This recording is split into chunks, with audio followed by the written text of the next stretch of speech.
Thank you, Chris. Well, I'm here to introduce our mayor, Buddy Dyer, but he looks like he's been well introduced. This is a man who really needs no introduction because he's been the longest serving mayor in Orlando history. He is also a Rotarian, a member of our Rotary Club, an honorary member for the last 7 years. And with all the things Mayor Dyer has done, we are proud to have him come visit us and speak to us today. So with that, Mayor Dyer, you have it.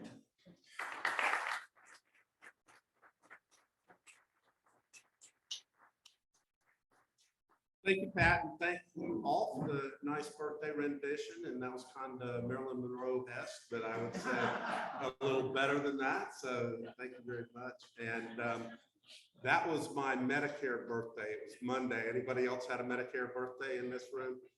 Got to be somebody else that's over 65 or 65 or older, I think. Also, this room brings back so many memories. I guess back when it was, I'm looking at my cameras right there. Oh, okay. I was looking at myself there. I didn't realize that. Back in Church Street Station days, I think this was Phineas Fogg's back then, right? Okay, so I spent a few evenings there, and then it was whatever Orlando City called it, the Purple Palace or something. And I remember welcoming our 3 stars that played for the U.S. team that won the World Cup 4 years ago, came back here to celebrate. And then I've seen drag queens and trapeze artists in here as well when it was House on Church. And my son's wedding celebration was in here about 1.5 years ago. And on a personal note, my son and his wife Hannah are pregnant, and they will have our first grandchild 2 weeks from now if the date holds. So I'll be a grandfather for the first time. So a big year for me, Medicare and the grandfather all in the same month, if it turns out. Okay, I've spoken to Rotary, I think a lot of times, just about every year except maybe the COVID years, I can't remember. It's always so hard now for me to remember, was that 3 years ago or 4 years ago? You got to subtract out 2, and it's like, I just did that last year. No, Mayor, you did that 3 years ago. Got to get about the COVID. But I always have a great time here. And what I'm going to do, I'm going to give you some update stuff, but I'd rather talk about whatever you want to talk about and give you an opportunity to throw some hardball questions or softball questions or just tell me what's what. But I do want to acknowledge you have a couple members, John Perrone and Chris Wallace, who work for the city of Orlando and do a fantastic job. And then I just want to thank the Rotarians for all that you do in addition to scholarships, great work that I know your club and many other clubs. I don't know, how many Rotary clubs are there in Metro Orlando? Probably 41 in Metro Orlando? Well, your district. Okay, how big is your district? Lake County to almost the coast. So, okay, my father-in-law is a big Rotarian and has traveled the world. And I know that you have eradicated at least one disease on a worldwide basis, so that's pretty cool. So what I wanted to talk to you a little bit about, I'm going to take some snippets out of my State of the City address that I did a couple of months ago and talk about some of the things happening in the city of Orlando. And it starts with quality of life. So we have built a lot of stuff. We've built performing arts centers and arenas and stadiums. We've got Sunrail, we've got Lake Nona, we've got Creative Village. And now we're really focused on the quality of life aspects of our community. And one of the things that I think enhances quality of life is having the amenities that you can spend outdoors, maybe not today, this afternoon, but increasing our capacity in terms of our park system. Our goal is to have about a 10-minute walk for anybody that lives in the city of Orlando to the nearest park. May not be the large regional parks that we have, but some form of park. And we have done a lot of stuff this year. It seems like I've cut more ribbons on parks this year than any year since I've been mayor of Orlando. We just cut the ribbon on the Packing District Park and moved the tennis center over there. So it is a fabulous facility. We're going to finish up a dog park in there, and then it will be just north of what John Rivers is doing with the farm. So that's at the corner of John Young Parkway in Princeton, right in the heart of the packing district. But we also cut ribbons on replenishing or revitalizing a couple of playgrounds, and one Dartmouth Park and a couple other parks. We started a small expansion of Lake Eola. So we bought that corner lot that's right on Roslyn that used to be the old 7-Eleven and demolished that. And we're starting work on making that a presentable area for people to be able to interact. And we're in discussions with the owner of the two buildings that are just east of that, so that we can connect into Lake Eola if we take those buildings down. So more to come on that. We're very focused on our bike system. One of the cool things that we have going on is an 8.5-mile loop around the downtown area. So that runs down Anderson and Lake Underhill, Colonial Town, Lake Highland area. And we're very close to completion on that. And then another cool one that is under design is the under eye. So after they finish the I-4 Ultimate, there's 4.5 blocks that are under the highway that used to be surface parking. So we have come up with a vision to create a 4.5 block park underneath, because what's cool about it, it's shaded during the daytime and the evening time. But we have recognized we've changed a little bit. We're going to restore about 900 parking spaces and have the park surround the parking lot and have more of a linear park, because we have recognized that it is very difficult for the businesses on Church Street to make it without some designated surface parking. It also helps with the events at the Amway Center and the soccer stadium and even the football stadium as well.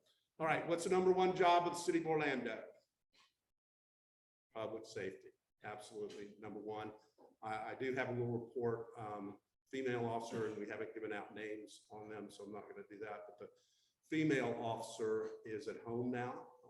She had gunshot wounds to both of her arms and has rods placed in one of them, but she's going to be just fine. It's going to take some PT for a while, but she's going to be good.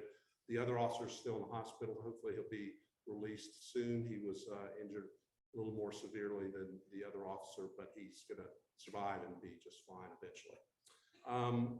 We have a new police chief. He's been on the job for about a year, close to a year, Eric Smith. And the first thing he did when he came in was reorganize the way the department deployed their officers. So we had about 20% more officers actually patrolling your neighborhoods. And that has resulted in a 38% decrease in shootings and a 12% decrease in overall violent crime in the past year. And it's budget season. We'll adopt the new budget in September. And you'll be happy to know, if you live in the city of Orlando, for the 11th year in a row, I think, no millage change, so no new taxes. But we are going to be able to add 40 new police officers during this budget. I want to talk to you about homelessness. And each of you probably, depending on how you came here, noticed that we have homeless in the downtown and in Paramore. In fact, we have some homeless individuals who are living in tents, kind of around the coalition on the other side of the soccer stadium. So in 2003, when I ran for office the first time, I was asked, what's the most difficult problem you think, or most difficult challenge facing the city of Orlando? And at that point, I answered homelessness. And unfortunately, in 2023, I can answer that same issue, which is exacerbated by the lack of affordable housing as a primary driver on why we are having an increase in the number of homelessness. But you can be assured that we're on the issue to the extent that we can. We have compassion for those who need services, but we're also mindful that we can't have people camping in our streets and soliciting on street corners and things of that nature. So what we have done over the last several years, I would put our record in creating affordable housing up against any city in the state of Florida. We have incentivized over 3,000 units of affordable housing, a lot of it on Mercy Drive and Orange Center Boulevard. And we have also taken our ARPA money.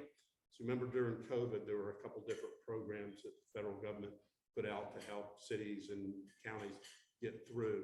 One was called the American Rescue Plan. And they gave great flexibility on how you could use that money, and it was given out based on a formula largely based on population. City of Orlando received $58 million. We are using 56 of the $58 million toward either affordable housing or homelessness. It's an opportunity once in a decade or so opportunity for us to enhance the services that we can provide for those experiencing homelessness. So we are helping the Salvation Army, the Orlando Christian Service Center, and the Coalition all improve the facilities that they have and to add day services and hopefully provide somewhere for individuals that don't have a home to go during the daytime, and then also to provide wraparound services. And we're doing things like who lives in College Park? Who goes home on Westmore? Okay, only me. Are you familiar with the Ambassador Hotel? It's kind of a nuisance right there on Colonial and Westmoreland. We are helping a developer redevelop that into, rather than daily rental product, affordable housing units. So it'll be a great place to be able to get some people more permanently located and eliminate the nuisance that property has been. So we got a lot going on, and we do have some good news stories. And one of the ones that I highlighted during the course of the State of the Downtown was a gentleman named Calvin Thomas. And Calvin Thomas was down on his luck. He was living on the streets. The only thing he owned was a backpack with a couple of changes of t-shirt. He made his way one day over to the Christian Service Center, and we have a jobs placement program called First Step Staffing there. And they help individuals learn how to give an interview, how to do a resume, and help them basically find work. City of Orlando has employed a lot of people through that program, and we eventually employed Calvin. I spent a couple days working with him in the field. He's on our streets and drainage crew. And Calvin is one of the happiest people I know because he's earning a living and he can provide for himself without asking for help of any sort anymore. And he has leased an apartment, and it just makes my heart feel good to see a story like that, that somebody, when given not a handout, but a hand up, was able to do that for himself. Okay, one last thing. We got some pretty cool stuff coming next year. So a couple of weeks ago, we were able to announce in the same week that we were going to have both the Pro Bowl back, which we had 3 years in a row, several years ago. And the same weekend we're having the Pro Bowl, we are having the Olympic Marathon trial right here in the streets of downtown Orlando. So they'll have an 8-mile loop that they do 3 times, and then another 2-mile segment to bring it to the 26 miles. But that'll be on Saturday, and then the Pro Bowl will be on Sunday. So it'll be a pretty fun weekend in downtown Orlando. So with that, I am willing to talk about anything you guys want to talk about. I see Tommy's going to be first up. He wants a report on the Gators, probably, is what I would guess. Okay. So hold on. Bill Peoples has the microphone. He's going to bring it over to you. He's so fast and agile. When I was traveling overseas, I would ride the train from all the airports down, Atlanta, Chicago, Washington. Since you're on the airport board, just like the OEC sport, what's the chances of getting our commuter rail tied to the airport, right line, OEC track, railroad track? How does that look? So that one day a businessman can go from the airport to Orlando or back. I didn't feed that question to Tommy. He really did just happen to ask that question, but I have to tell one other story first. So people will ask me, what's your biggest accomplishment, right? And my real answer is that I can't pick one thing except that being able to help create a culture in our community where we collaborate and partner on everything that we do. That's how we get things done. Good relationship between the city and the county, all the other agencies, the business community, the not-for-profit community. However, the thing that I get the most feedback from and the most props is voice on the tram at the airport. I do not go a single day that I don't get, as many as 5 people. And they don't have to be from Orlando. I was in Atlanta earlier this week and had a couple people up there saying, hey, we go to Disney a lot. We know you, we know your voice and everything. So that train thing just reminded me of that. So Brightline, which is the high-speed rail between right now Miami, West Palm, Fort Lauderdale, has all the tracks in place to service the airport. So to be Miami to Orlando International Airport, it's about a 3-hour transit. Tickets are going to be $79 for one class and $129 for the upper class, whatever they're calling those. They should be operational sometime in September. They're completed, but the Federal Railroad Association Authority has to give them the sign off on safety protocols. So I'm hoping before that Miami or Orlando City soccer game comes on September 24th, there's the ability for at least the folks from Miami to travel up here and see what we have going on in Orlando. In answer to Tommy's question, that's a Sunrail question. And the reason I was in Atlanta is because I was meeting with the Federal Transit Authority on Monday about that very thing, about expanding Sunrail in 2 ways. One would be directly to the airport. So our 61-mile commuter rail train that goes from Point Siena to soon to DeLand, you would have a direct connect to the airport. So with Brightline and Sunrail both connected to the airport, you could walk out of your meeting right here and walk right across the street, get on Sunrail and take it to the airport. And the multimodal station, Sunrail, is right next to Brightline. So you could disembark from Sunrail, get on Brightline and be to Miami. Let's say you took, I don't know how long it take to get to the airport, probably 20 minutes, something like that. But within 4 hours, you could walk out of here and be in downtown Miami, which I think would be pretty great. But we don't want to stop there. We also want to take Sunrail west out to iDrive. And the reason that is important is about 80,000 people work in that general iDrive area, put another 20,000 that work at the airport, and you could service with Sunrail about 100,000 people that have to go to work every single day. And a lot of, if you think about the airport jobs and the jobs in the tourism community, that's people that will probably want to use or would use, in fact, transit. So I'm looking forward to, I'm running for re-election, by the way, one more time, November this year, but that is one thing I want to get accomplished in the next term. Finish that off. Bill. Good morning, Mayor. My name is Seth Hyman. I am the Republican candidate for state attorney in 2024 for Orange and Osceola counties. You commented on homelessness in our city. I want to know your opinion on my two-pronged thoughts of fighting homelessness. One, of course, you mentioned the city is funding housing, affordable housing, and working with the Coalition for the Homeless to help those people. My question is that how is the city supporting people who are facing drug addiction, mental health, to prevent them from descending into further addiction and possibly criminal conduct?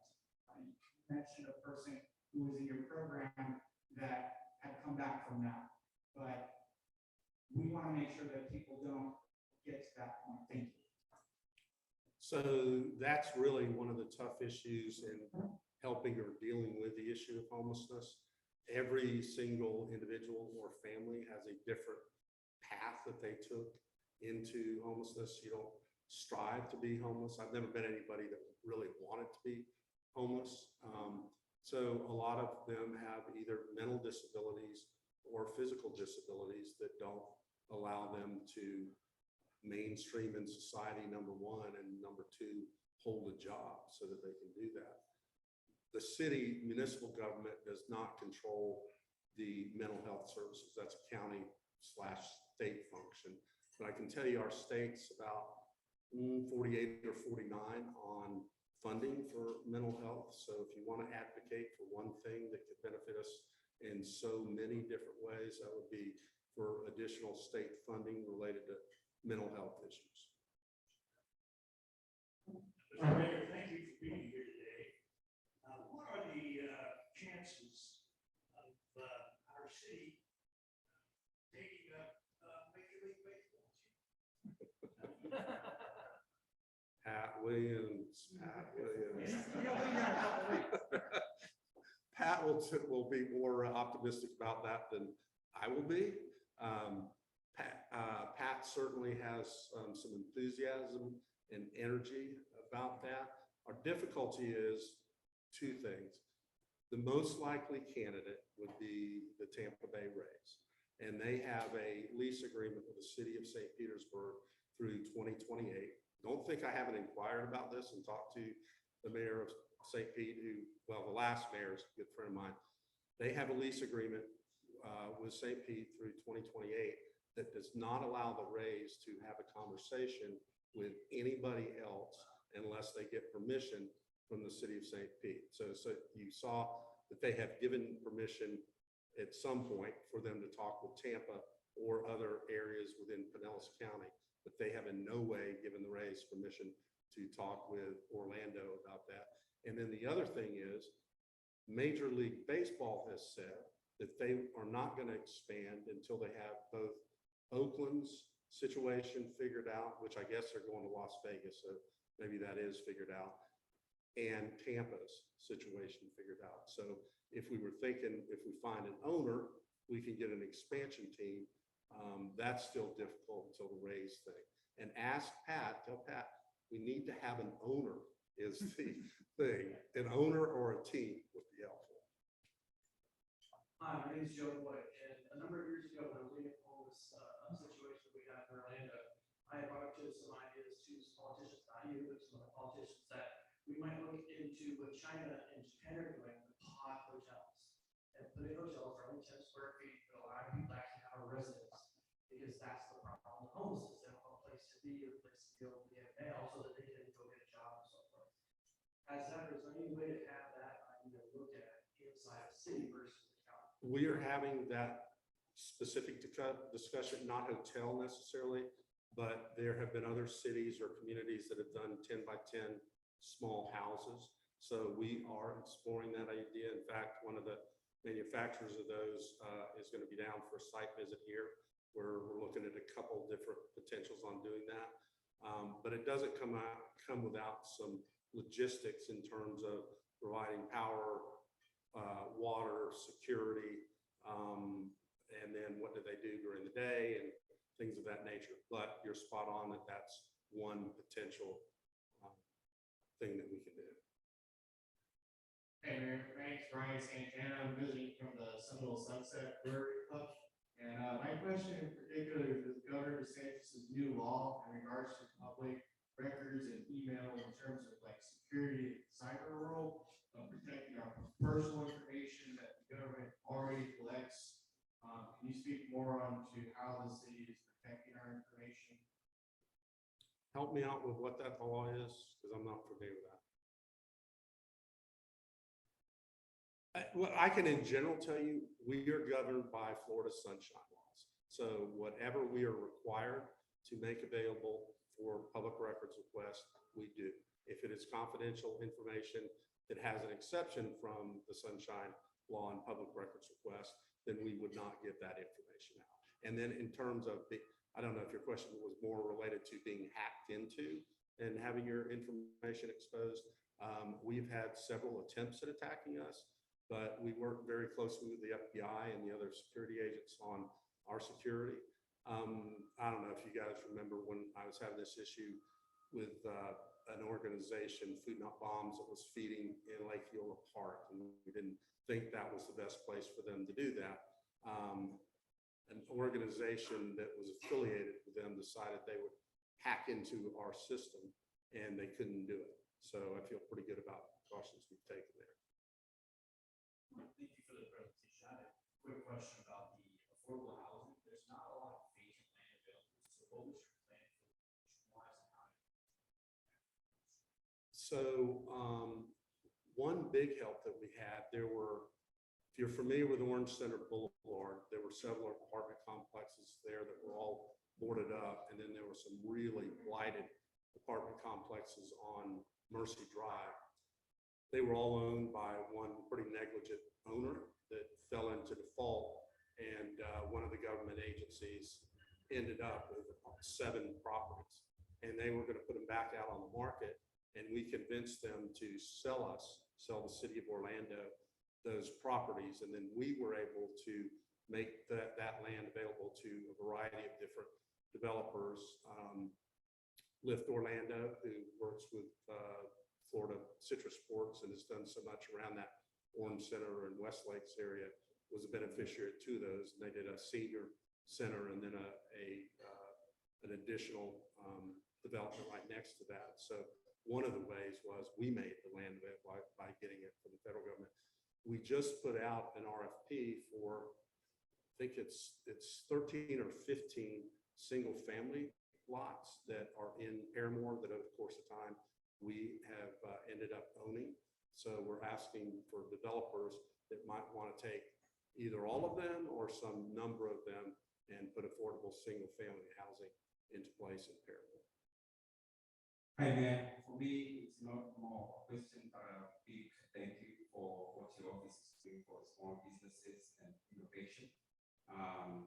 Especially the startup weekend in Orlando. I've been a participant of it for 3 years, and I know you are putting in some resources to help them. And every year you see more talent coming in to share ideas on innovation. So just a big shout out to that. Well, thank you very much. And we are doing everything that we can to become known as the Meta Center as we move into the metaverse era of technology. I can't explain it, but I know that it's good with all the talent that we have here, that we continue to attract that and to connect businesses that are like-minded. Mayor Dyer, a pleasure to meet you. Thank you for being here today. My name is David Atkinson. I did a presentation for this particular club a couple of months back, specifically on affordable housing. Myself and my team, we've been here in Orlando for a few years now. We're all from the state, but we continue to come back and invest in Orlando. We like the culture, we like the people, so you're doing a great job. Thank you for that. And one of the things that I'd like to understand is how to engage with your team. I run a company specifically focused on sustainability and resiliency, but real sustainability and resiliency. Solutions that work, that are financially viable for the long term. And other logistical challenges, solving other logistical challenges around things that, I'm getting my question wrong, I got to frame it a little bit. So my question is, who can we work with around creating better paths and better channels for putting in the infrastructure and the other things necessary around power and water for the homeless and to address the affordable housing crisis in general? So that's kind of a multifaceted question, but if it's in the city of Orlando, obviously you want to work with the city. We have a housing department. If you give Doug, would you raise your hand? Give Doug your card. Warren Henry is our director of housing, so that would be a good place to start. But the remainder of that question brings in our public works department, brings in OUC in terms of provision of power and water and things of that nature. But for the most part, if you're in the city, you're pretty close to those resources anyways. It doesn't take much to make a piece of property developable. If you're somewhere further out, more in the county, then it's more of a stretch. It's great case, and I just want to thank you and your office for what you've done. You're talking about growth and development in the Central Florida area. Can't do that without the permits. And I've sat in several of your workshops. I saw the surprise and questions were asked, and it flashed immediately on the sign on the screen behind me what was being done. And the improvements have been fantastic. It's not easy to get a permit, but it is much smoother. So thank you very much. Well, one of the things, we were very fortunate that we had gone online with all of our permitting city services before COVID hit. so we didn't miss a step. We actually processed as many permits and more in those 2 years of COVID than we did in the year prior to that. It seems to me the permitting part is easy. It's the inspection part that's a little more difficult. Mayor Dyer, thank you for everything you're doing. You brought up quality of life. What's, and you talk about all the projects downtown. Talk about work section. Talk about tonight. What's the timeline to try to accomplish? So I don't think it ever stops. It's a vision that, you know, carries on to the next thing. But in terms of quality of life, you have to feel safe in your neighborhood is number one. So before we do anything else, it all comes back to public safety, because if you're scared in your home or you're scared to walk out to your car or anything like that, there's no way you have a great quality of life. But then I think it's beyond that incumbent upon us to make sure that we have the amenities. I happen to believe that we have amenities of cities that are 5 times our size. And a lot of that's because of the tourism community and what that brings to us. But you're not going to find a city of our size that has a performing arts center like we have. And I put that up against any performing arts center in the world, not the country. We were just recognized by Architectural Digest. Steinmetz Hall was ranked in the top 11 most beautiful theaters in the entire world. And there were only 3 that were from America. So providing that type of experience. And I'm always mindful of the making memories type thing. So, you know, think of the many memories you might have in Camping World or Amway when you saw some show with your family or, you know, something like that. But then making sure that all of that memory making is available to not just the person that can spend the high dollars to be available. Mayor, I believe this might be the last question. Is it correct? Hi, I'm Don Harris. I have the honor of representing all these Rotarians across the district here in Central Florida, Central Governor. And I've been asked a question a lot since I've taken the rate of district governor. And that is, why don't we have, you know, every year Rotary has an annual convention. And we're 10 to 20, 30,000 Rotarians come together to celebrate Rotary on the states. And the question I'm asking is, when is the convention coming to Orlando? So you think the city of Orlando would be interested in hosting 25,000? I'm going to have to get with the district governor for Rotary here. And see that. No, we would love to have Rotary here. I know that's a big deal to have that convention. So I know that's probably planned out, what, 2 or 3 years in advance, what the destination is. We're actually planning 2031. Okay, so 8 years out, but certainly Cassandra Mate, who runs Visit Orlando, would probably welcome me. Yeah, welcome. Oh, yeah, of course you can. Yeah, you got the guy, or at least you now have the consultant to help you with that. So we'd love to have the Rotary. We'd love to bring you here, so thank you. So I get teased a little bit about some of the words that I mispronounce occasionally, but I had a staff member, I was speaking to the Kiwanis, I'm going to give it up that I do sometimes speak to competing clubs, but my chief of staff at the time, who I won't say who it was, said, "What is this meeting with the Kiwanis all about?" So I'm going to leave you with that. Thank you very much.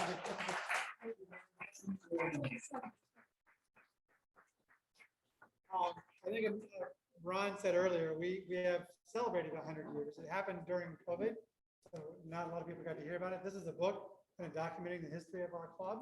We thought you might add it to your library. Absolutely. Thank you so much, and you're always welcome back.